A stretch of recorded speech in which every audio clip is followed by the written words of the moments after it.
critical. So there's no doubt that that has to be looked at to make sure they can support, whatever comes. A big box, a big, say, distribution center doesn't use a lot of water, doesn't use a lot of wastewater, but it needs a huge amount of water for fire protection, right?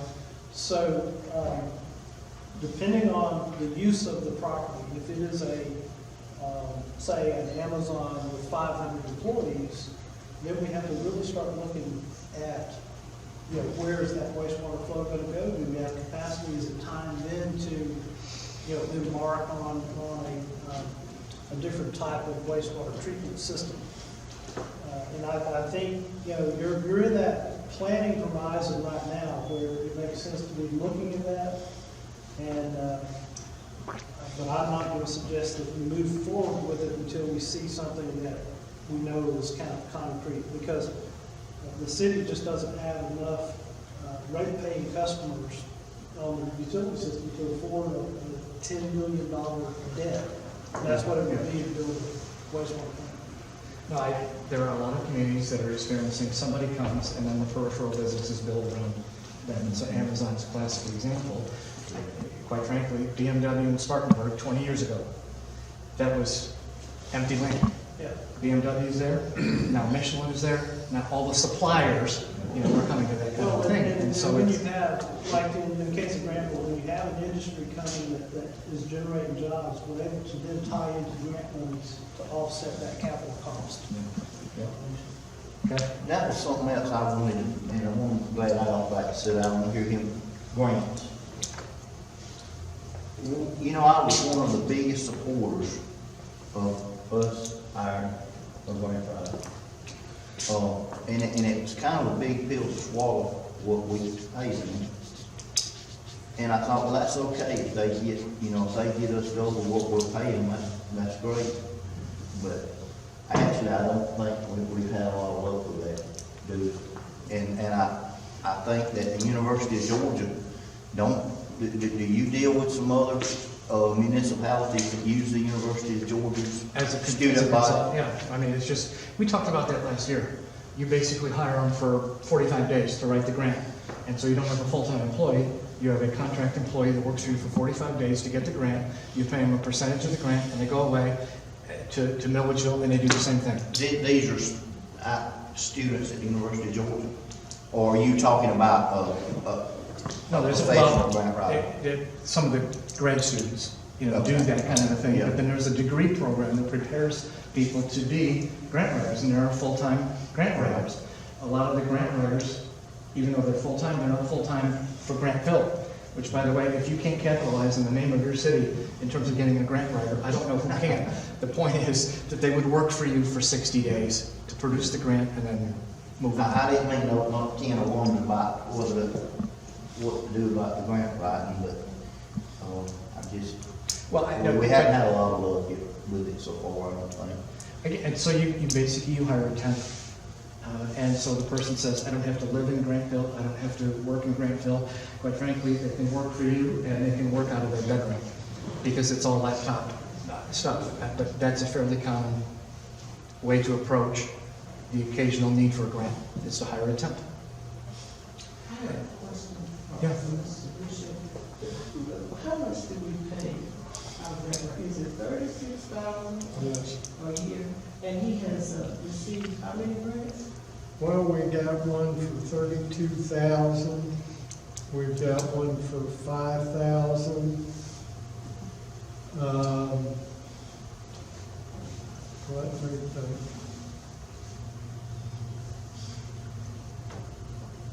Because he was writing for the passenger depot.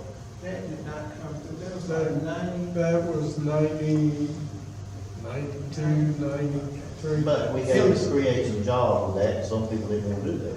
Whether we got it or not. That's true, and he's writing for the police department. What hurts us grant-wise from USDA is our median income. We are not eligible for grants through USDA because of our median income we are eligible for loans. But we started on the broadband grant. He's working now with the police department on a grant for a shooting simulator. Working on an emergency generator grant. Working on next year's rural business development grant for the freight depot. But right off the top of my head right now, I can't think, the Georgia, I know the two grants that I mentioned specifically, my mind is blank as to any other grants. That's 37,000 something. Okay. But But internet it's access, not twice what he gets paid. before I forget it, internet access is absolutely critical. For business and residents. Yeah, especially A for lot of business. people will not consider us business and residents. Yeah, tell me about the wireless internet. Is that available now in Grantville? Yes, it is, but it's expensive. I've had people tell me that it's available, it's not the speeds promised, and it's expensive. And I say, sounds like every other internet company that I know. Expensive, not the speed I expected. So, that's it. Is it available citywide on that? It, Not yet, but it's getting there. As it crosses the interstate. They just got it in at Sharpsburg or something, and I was waiting for him to finish. I don't know who's talking to him, because on Facebook and, they're singing the praises. They love it. that's true. That's true. Some of them are. There's no doubt about that, Mayor. Some of them think it's the best thing since sliced bread. I think he clarified his remarks by saying that all the internet companies get grief. But they, Same thing. Yeah. Costs too much, don't get the speed I want. What's that called? What's that service called? Swift Link Wireless. .com.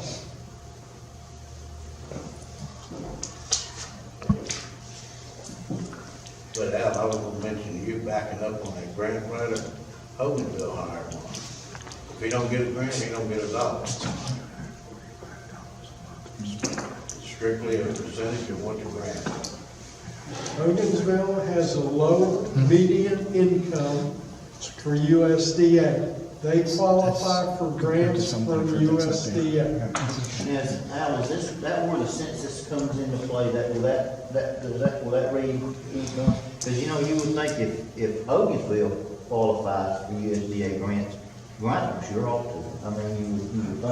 Hogansville has a much bigger mill village, which brings in a lot more lower income. Our mill villages are, compared to Hogansville, are small.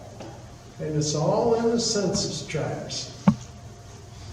And believe it or not, our subdivisions provide individuals with disposable income, which I would never believe till they proved it to me that we would not qualify for a community development block grant. And we did not. Our numbers were not competitive, both on demographics and need. Okay, anything else? But practically every damn storefront down in Hoganville is full. If they got less income, what are they doing if we're not? I think that, for some reason, some stuff started, activity started at Interstate for Hogansville, and then then it bled into town. You know, I don't know if they just skipped us. I've always said that the line was moving southward, it skipped one, you know.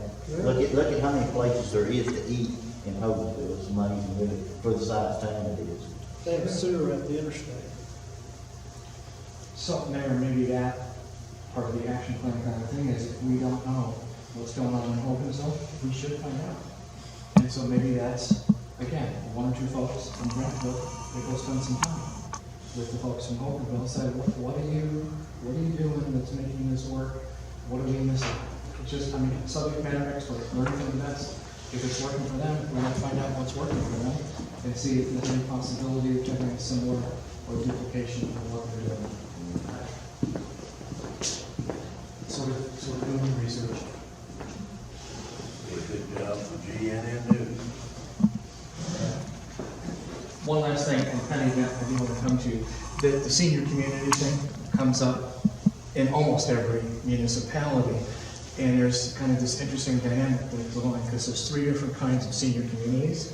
And some municipalities look to attract all 3 because it's a progression. So the first thing is the senior living community, the over 55. But I don't need any help. I just go there and live by myself or with my spouse or significant other, and the only people that are in the neighborhood are over 55. Right next door, as part of that community, is assisted living. And so when I can't do my thing anymore by myself, I transition just down the street. I don't have to move to another community. I transition to the assisted living section of the senior community, and then right down the street from that's memory care or the nursing home. Some communities are looking at having that progression of all 3. It makes perfect sense, because the person who says, I don't want to leave my community, I just need to leave that building and go to that one, go to that one. Other municipalities are saying, we can't do the over 55 because we don't have the shopping centers and the restaurants and things like that. That residents of those communities want those kinds of things. Assisted living, I don't, because I live here, and my supermarket and restaurant is down the hall in the community dining room. And so some communities are looking at, if we don't have the attraction for just the active 55 plus community, maybe we have land available for assisted living and memory care, because they can't go anywhere. Sure. Anyway, just offer that. I've seen 2 different approaches to becoming an attraction for a senior community. Depends on how much of the senior community do you want. Okay. I'm good, thank you. Okay, I just want to make sure. I appreciate you, thank you. Okay, all right, just want to make sure. Okay. Time. Yeah, lunch. Well, yeah, just the plans this evening. So I think we have stuff to work on in terms of action plan for this afternoon, which is what I want to be able to walk away from is basically a sheet of paper with 4 columns. What are we going to do? Who's going to do it? When are we going to do it? And kind of a joint column. How are we going to pay for it? How are we going to measure it? But I think there's a bunch of stuff that we have the opportunity to get down into the weeds on a little bit relative to, let's just figure out a way to not talk about this next year because it's done. And that means, what are we going to do? Who's going to do it? But this seems to be an appropriate time to break for lunch. Before we do that, and I don't want to be the one that stands in the way of you and lunch, but anything else before we, because you just don't want to be in that position. Anything else before we stop this and move to action plan this afternoon? Any other items, any concerns, anything that's on your mind before we break? Okay, before we go to lunch, if there's nothing else, I'd like to ask council member Hines to bless the food. Okay.